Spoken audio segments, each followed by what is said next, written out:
Hello, welcome to the my YouTube channel Alish solution. आज हम बात कर रहे हैं क्लास 10th गणित वर्कशीट नंबर 17 की, जिसमें आज हम नया टॉपिक पढ़ेंगे समांतर श्रेणी, जिसे एपी भी बोला जाता है। एपी क्या है? एक तरह से एक पैटर्न है। पैटर्न क्या होता है? जैसे कि आप देख रहे हैं 1 2 3 4 5, अगला क्या होगा? 5 6 7, कुछ इस तरीके का। ठीक है, देखिए दूसरा एक एग्जांपल दिया हुआ पैटर्न का, जिसमें क्या है, ये पहले सबसे बड़ी संख्या है, फिर छोटी संख्या, फिर छोटी संख्या। और ये देखिए ये कैसा पैटर्न है, सेम, जिसमें इनका जो अंतर होगा वो जीरो होगा। ठीक है, अब आपको इसमें ये लिया हुआ पैटर्न का अवलोकन करके तालिका को भरिए। इसमें क्या लिखा है? पहला प्रथम पद, प्रथम पद मतलब ए, ए यानी 1। ठीक है, कर दो क्रमागत पदों के बीच का अंतर, तो अंतर कैसे निकालेंगे? 2a minus 1 is equal to क्या होगा? 1। और लास्ट टर्म का क्या मतलब हुआ? लास्ट टर्म देखेंगे इसमें कितना है? 4 5 6 7 और 8, यानी लास्ट टर्म क्या हुआ इसका? 8। ठीक, सेकंड, इसका फर्स्ट टर्म क्या हुआ? 100। ठीक है, दो क्रमागत पदों के बीच का अंतर, यानी कि दूसरे वाले में से दूसरा क्या है इसमें? 80 माइनस 100 क्या आएगा? माइनस का 20। ठीक है, और लास्ट यानी कि यहाँ पर फिर कितना होगा?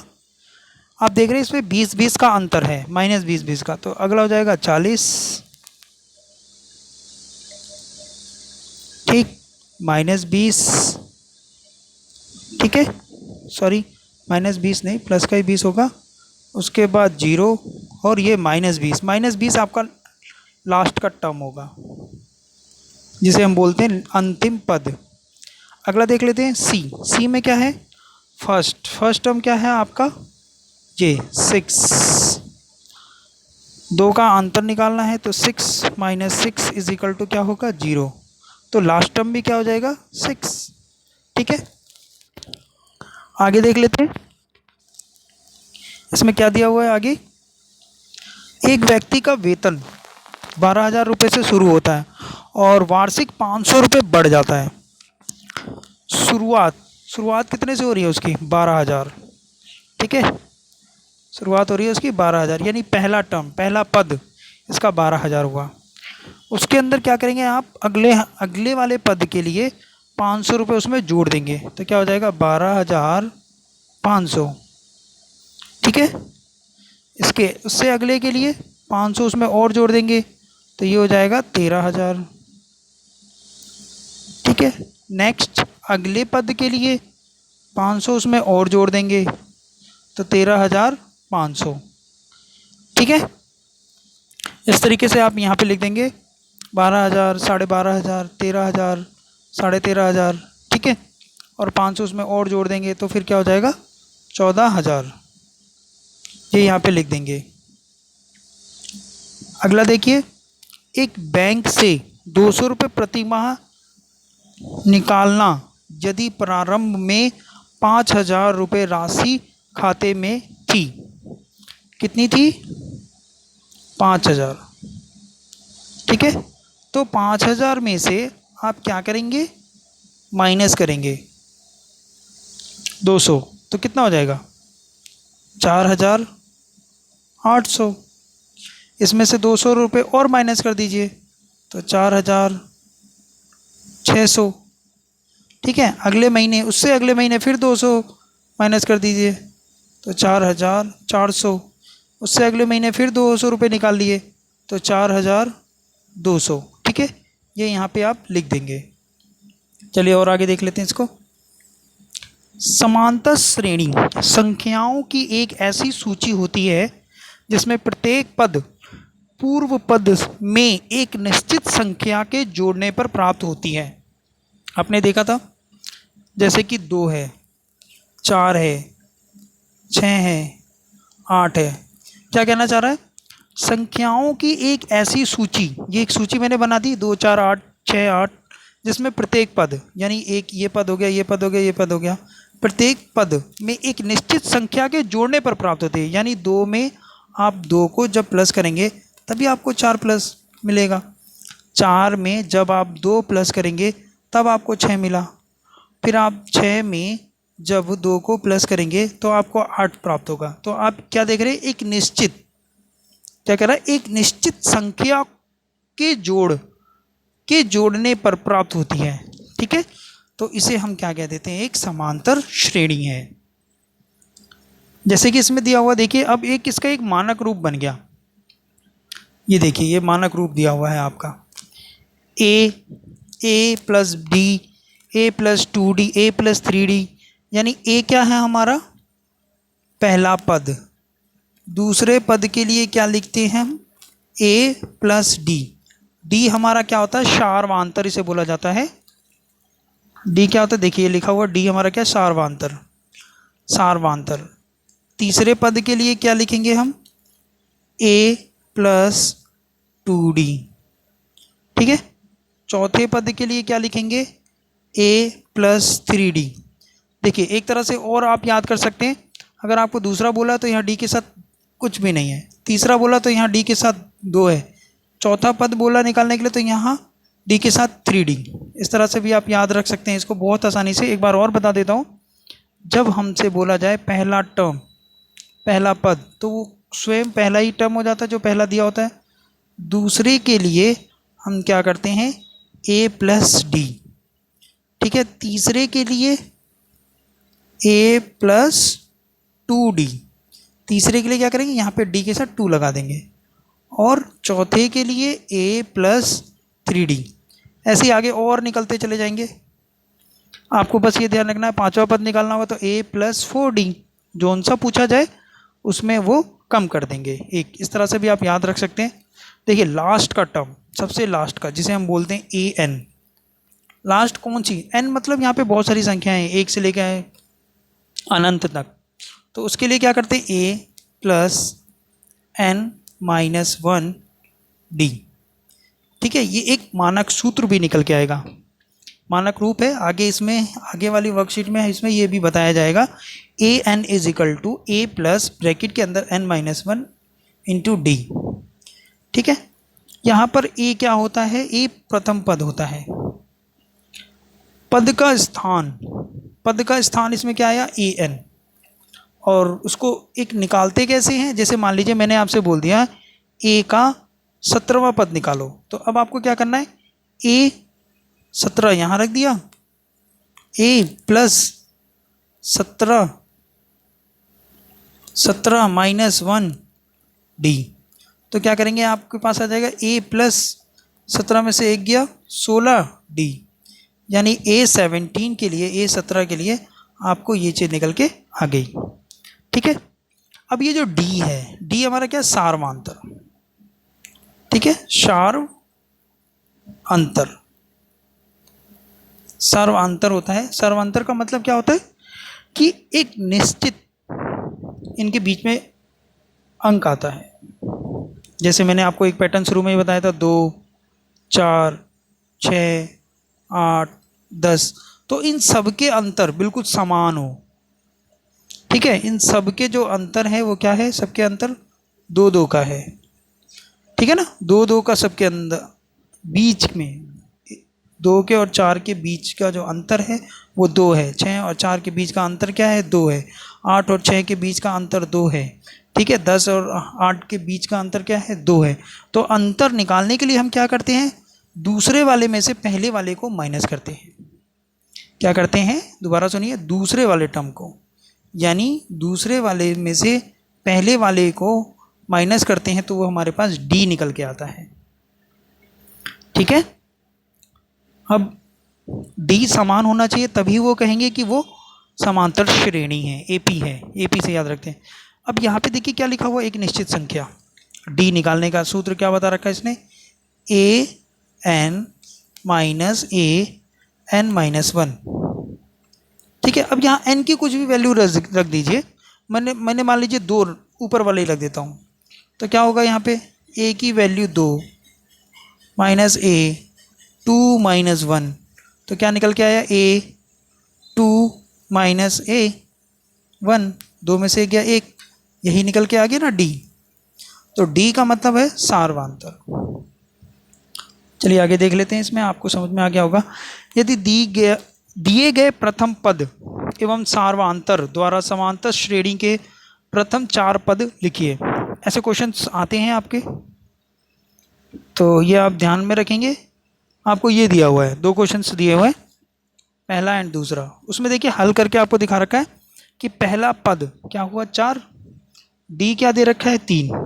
तो आपको दूसरा पद निकालने के लिए क्या करना है, a2 is equal to A plus D. तो ए की वैल्यू क्या आई आपकी 4 और डी क्या है 3, माफ़ कीजिएगा -3 है, तो ये -3 हो जाएगा। तो इसमें से ये माइनस कर देंगे, तो ये क्या हो जाएगा 4 - 3 इज इक्वल टू 1। ठीक है।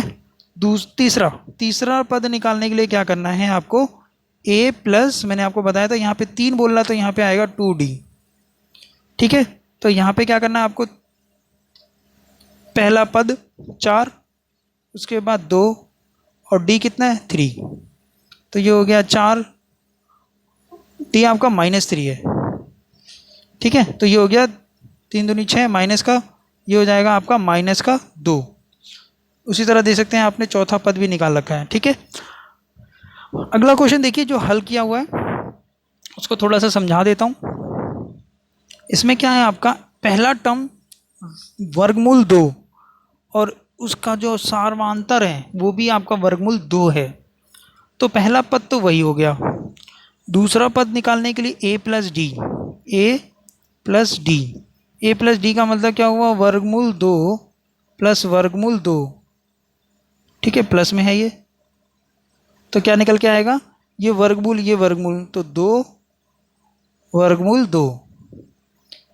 अब क्या है तीसरा पद निकालने के लिए क्या होगा, a प्लस 2d, यानी वर्गमूल 2 प्लस 2 वर्गमूल 2।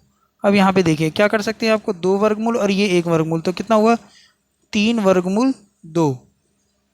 ठीक है। वैसे ही आपका चौथा पद निकालने के लिए a प्लस 3d, तो क्या हो जाएगा वर्गमूल 2 प्लस 3 वर्गमूल 2। तो ये कितना निकल के आएगा, 3 और 1 4, 4 वर्गमूल 2। आप देख सकते हैं ये AP की तरह बन के निकल के आ गया। आगे देखते हैं, इसमें आगे दिया हुआ है प्रयास कीजिए। पहला क्वेश्चन है, इसमें से कौन सी समांतर श्रेणी है या नहीं है, हमें ये बताना है। अगर है तो राइट करना है, नहीं तो रॉन्ग करना है। तो आपको मैंने बता दिया आपको कैसे देखना है। अगर इनका सार्वांतर, देखिए इनका सार्वांतर अगर समान आता है तो ये AP है, नहीं तो नहीं, ये समांतर श्रेणी है या नहीं है। पहला क्वेश्चन देख लेते हैं। तो करना क्या होता है, दूसरे में से पहले वाले को माइनस कर दो। ठीक है, 2 आया, मगर एक बार में देखने पे नहीं आएगा ना। अब 8 में से 4 को माइनस कर दो, तो कितना आएगा 4। क्या ये दोनों समान है, नहीं है, तो ये हमारा AP नहीं है। बी वाले में देखिए क्या करना है, -4 में से 0 को माइनस करो, तो -4, -8 में से -4 को माइनस कीजिए, तो क्या आएगा -4। तो ये हमारा AP है। ठीक है। अगला देख लेते हैं, जो तीसरा वाला है, क्या ये AP है।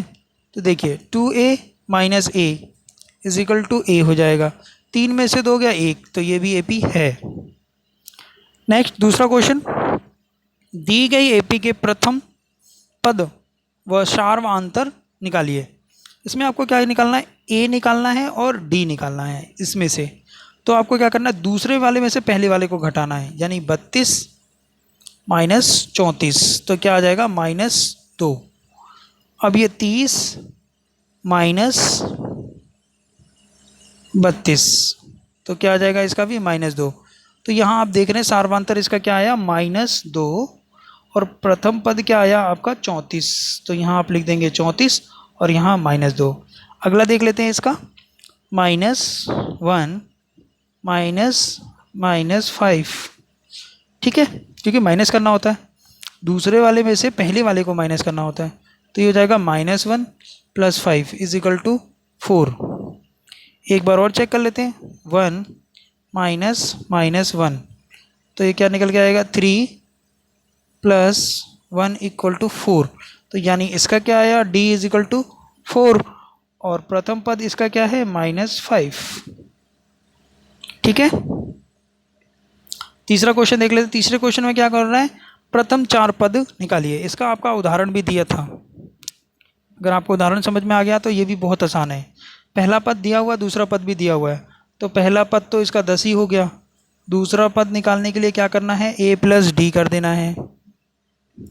तो a का वैल्यू क्या है, मान क्या है, 10, d का मान क्या है, 10, ये क्या हो गया, 20, a3, यानी तीसरा टर्म निकालना है, तीसरा पद निकालना है, तो a + 2d, a + 2d, यानी 10 + 2 × 10 कितना हुआ, 10 + 20 = 30, ठीक है। चौथा, 4 ही तो निकालने हैं, प्रथम 4, तो a + 3d, a + 3d कितना हो जाएगा, आप बताइए, जल्दी बताइए, देखिए, ठीक है, आप कर लीजिएगा। वैसे ये भी हो जाएगा, a का मान 1 दिया हुआ है, d का मान 1/2 दिया हुआ है। तो आपको पहला टर्म तो हो गया आपका एक, दूसरा टर्म a + d, ठीक है। तो 1 + 1/2 एलसीएम लेंगे, तो ये हो जाएगा 2 + 1 = 3/2, ठीक है, ये दूसरा टर्म है। ऐसे ही आपको तीसरा टर्म निकाल लेना है। तीसरे टर्म के लिए a + 2d, तो क्या होगा, 1 + 2 × 1/2, तो 1/2 से ये 2 कट गया, क्या बचा, 1 + 1 = 2, ठीक है। तीसरे के बाद आपको क्या निकालना है, चौथा, चौथे टर्म के लिए क्या निकालना है, a + 3d, तो a की वैल्यू 1 और d की जो वैल्यू है 1/2, तो इसको आपको एलसीएम लेना होगा, तो ये हो जाएगा 2 + 3/2 = 5/2, ठीक है। ये आप उसमें रख देंगे, इसको सॉल्व कर लेंगे। तीसरा क्वेश्चन, a की वैल्यू -2, b की वैल्यू d की वैल्यू दी हुई है 5। अब आपको क्या निकालना है, दूसरा पद। दूसरा पद निकालने के लिए क्या करना होगा, a + d, तो a का वैल्यू क्या है, -2 + 5, तो ये कितना हो जाएगा, 3। अब आपको क्या निकालना है, a तीसरा टर्म, तीसरा पद a3, तो a + 2d, तो a की वैल्यू क्या है, -2 + 2, और ये d की वैल्यू 5, तो ये कितना हो जाएगा, -2 + 5 = कितना हुआ, 8, ठीक है। 10 में से 2 गया 8।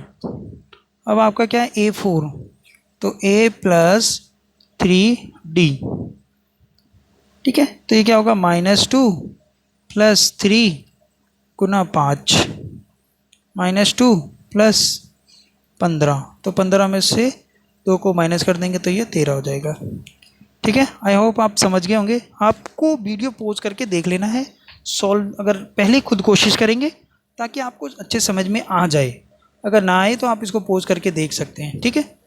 आशा करता हूँ आपको समझ में आई होगी, ठीक है। लाइक और सब्सक्राइब।